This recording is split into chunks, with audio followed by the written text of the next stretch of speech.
Je vous salue tous, chers auditeurs de l'émission Kanguka. Mon nom est Chris de Komana. Vous allez suivre la première partie avec le serviteur de Dieu, Esdras Birangoza, et moi je vais continuer dans la deuxième partie.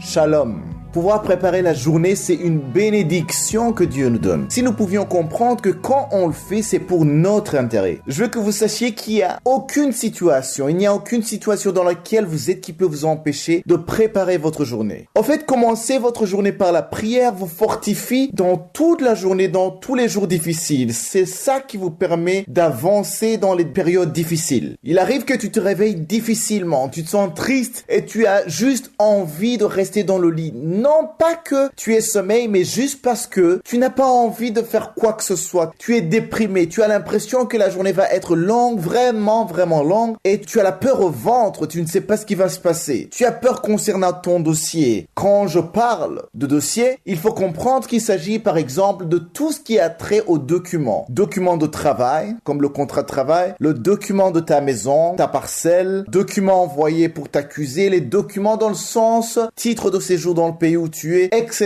etc. Il y a beaucoup de choses qui peuvent te faire peur aujourd'hui. Je voudrais que tu saches que Dieu est avec toi et il voit là où tu ne vois pas. Je veux te partager cette parole qui se trouve dans Psaume chapitre 27, verset 1. Il est écrit « L'Éternel est ma lumière et mon salut. De qui aurais-je peur? L'Éternel est le soutien de ma vie. Qui devrais-je redouter? » Par la prière, amène devant Dieu tout ce qui te fait peur avant de commencer ta journée. Amène devant Dieu tout ce qui t'attriste. L'Éternel est ta lumière et ton salut. Tu ne dois pas craindre qui que ce soit ou quoi que ce soit. C'est ainsi que la parole de Dieu nous dit. Là où il n'y a pas de lumière, par exemple pendant la nuit, il est normal qu'une personne puisse avoir peur. Parce qu'elle ne sait pas ce qui va se passer. Elle ne sait pas ce qui va lui arriver. Elle ne voit rien. Elle ne sait pas si elle ne va pas tomber dans une fosse en marchant. Quand une personne marche dans la nuit, elle n'a pas de lumière. Elle a peur dans le noir. À chaque fois qu'elle entend un bruit, elle ne sait pas ce qui va arriver. Elle devient suspicieuse. Elle doute de tout. Mais celui qui marche le matin est éclairé. Elle ne marche pas dans la peur parce qu'elle voit tout ce qui se passe tout autour d'elle. De la même façon, il arrive que dans notre vie, nous vivions une vie comme n'ayant pas de lumière parce que nous avons peur du lendemain. C'est comme s'il y a de l'obscurité au lendemain. Nous ne savons pas ce qui va se passer. Même si nous considérons cette journée, on a peur parce que on ne sait pas ce que la journée va apporter, encore moins les jours qui vont suivre. Mais j'ai une bonne nouvelle pour toi. L'Éternel est ta lumière. Tôt le matin, va lui dire et prie. Prie pour la journée qui commence. C'est lui qui illumine ce qui est incertain dans ta vie. Les situations pour lesquelles tu dis souvent que c'est flou, que tu ne vois pas vraiment ce qui va se passer, que tu n'en vois pas le bout. Il sera ton salut devant même ceux qui te combattent. C'est lui qui te rassure quand tu as peur, quand tu ne vois pas si cette journée qui commence, tu auras de quoi manger, de quoi nourrir tes enfants, de quoi payer ton loyer. Il te fortifie et il intervient comme il l'a fait déjà dans le passé. Ne redoute rien car il est ton soutien dans ta vie. Quand on parle de soutien, le soutien se définit comme l'action de soutenir quelqu'un ou de lui apporter l'appui, la protection, le secours. Cela veut dire alors que l'Éternel est ton soutien quand tu ne sais plus tenir debout, quand tu es épuisé par ce qui se passe dans ta vie. Il est ton secours dans les attaques que tu subis. Sois donc encouragé, fortifie-toi et chaque matin va devant Dieu pour prier en préparant ta journée. C'est lui qui te protège, te sauve et illumine ta vie. C'est pour cela que tu ne dois jamais négliger la prière matinale. La prière quand le jour se lève, avant de faire quoi que ce soit. Parce que tu ne sais pas ce que Dieu peut faire à travers cette prière. À travers le temps que tu as passé dans sa présence, peut sortir des miracles et une intervention divine. Grâce à la prière que tu auras fait le matin, s'il y a quelque chose qui bloque dans ta vie, dans ton travail, à l'école ou quoi que ce soit, parce qu'on a entendu que l'Éternel est ta lumière, il va t'illuminer et tu auras la solution, tu auras la révélation, tu auras l'intelligence pour avoir de l'inspiration et résoudre le problème que tu as, pour savoir dans quelle direction te diriger grâce aux prières que tu auras fait le matin.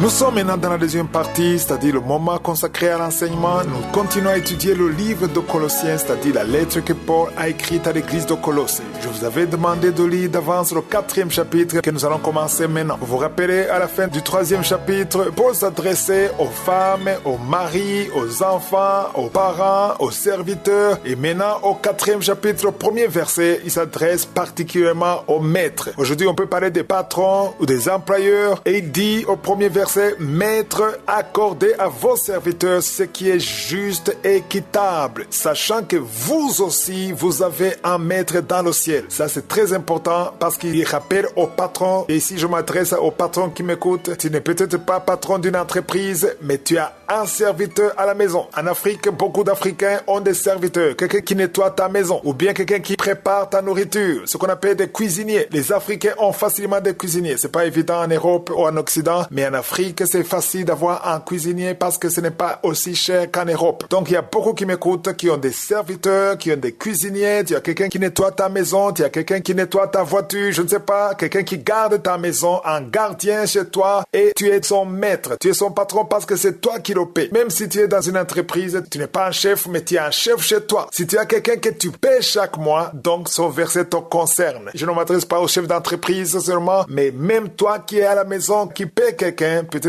une fille ou une femme qui garde ton enfant, c'est toi son maître ou sa maîtresse. Donc la parole de Dieu te dit qu'il faut accorder à ta servante, à ton cuisinier, à ton gardien, il faut lui accorder ce qui est juste et équitable. Je vais un peu insister ici parce que les Africains ont cette tendance de négliger ou de sous-estimer ou de mépriser les serviteurs. La parole de Dieu te rappelle que toi aussi, tu as un maître dans le ciel. C'est qui ton maître dans le ciel? C'est Dieu qui est au ciel, ton Seigneur, c'est ton maître. Donc si Dieu est au ciel, il est ton maître, ça veut dire qu'il observe ce que tu fais. Parce que toi, tu travailles quelque part. Tu es payé le 26 de chaque mois ou le 1er de chaque mois. Tu es payé à temps. Ton entreprise, la compagnie où tu es payé à temps. Mais toi, tu ne veux pas payer ton serviteur à temps. Il doit attendre 10 jours, 15 jours. Pourquoi? Alors que tu as été payé. Donc, sois juste. Comme ton patron, là où tu travailles, a été juste avec toi, sois juste avec ton serviteur. Sois juste avec ta servante. Sois juste avec ton cuisinier. Parce qu'il faut être correct avec la personne qui est sous ta responsabilité. Sois correct. Parce que quand tu es injuste, ça touche le cœur de Dieu. Dieu est sensible quand on est injuste avec les personnes qui sont sous nos responsabilités. Ça, c'est très important. Il faut te rappeler que tu as un maître au ciel. Donc, sois correct avec ton serviteur comme Dieu est correct avec toi. Au verset 2, on nous parle de persévérer dans la prière et surtout on insiste sur les actions de grâce. C'est très important, les actions de grâce. Au verset 3, on voit que Paul demande aux Colossiens de prier pour lui. Ce n'est pas de la faiblesse, mais c'est de la sagesse. Il sait qu'il ne peut rien sans la prière. Il dit, priez pour moi pour que Dieu ouvre une porte pour la parole en sorte que je puisse annoncer le mystère de Christ dans lequel je suis dans les chaînes. Au verset 4, de faire connaître comme je dois en parler. C'est exactement la requête qu'il avait faite aux Éphésiens. C'est pour cela que moi aussi, je demande chaque semaine dans Kanguka que vous priez pour moi. Ce n'est pas de la faiblesse, c'est parce que je sais que je ne peux rien faire sans la prière. Au verset 5, il dit, conduisez-vous avec sagesse avec ceux du dehors et rachetez le temps. Il y a des chrétiens qui ne savent pas racheter le temps. C'est comme s'ils ont toujours le temps. Et ici, il insiste en disant, conduisez-vous avec sagesse envers ceux du dehors. Il y a des chrétiens qui sont bien avec les chrétiens dans l'église. Il n'y a pas de problème avec les frères et sœurs dans le Seigneur. Mais quand tu vas dehors, tu es déséquilibré. Il faut savoir comment te conduire. Il faut savoir que ceux du dehors, c'est toi qui as la parole pour eux. Ils observent ce que tu fais. Ton comportement peut les amener à Christ ou les bloquer. Il y a des chrétiens qui bloquent les païens à cause de leur comportement. Donc, il faut bien te conduire avec sagesse. Il faut savoir comment leur parler. C'est pourquoi au verset 6, il dit que votre parole soit toujours accompagnée de grâce, assaisonnée de sel. Le sel, c'est pour donner de la saveur à la nourriture, afin que vous sachiez comment il faut répondre à chacun. Ça, c'est impossible sans la sagesse du Saint-Esprit. C'est le Saint-Esprit qui te donne la sagesse de savoir comment se comporter, surtout comment communiquer avec ceux qui sont dehors, ceux qui ne sont pas sauvés. Mais ici, ce n'est pas seulement ceux qui ne sont pas sauvés, mais même dans l'église, il faut que ta parole soit toujours accompagnée de grâce. Ne prononce pas des paroles dures, des paroles insolentes, mais que ta parole soit une parole qui construit, une parole qui édifie, qui est assaisonnée de sel. Et c'est pour cela qu'au verset 5, on nous demande de nous conduire avec sagesse. Sans la sagesse, c'est impossible. Si je suis le feu, demain je vais continuer à en parler. Passez une excellente journée.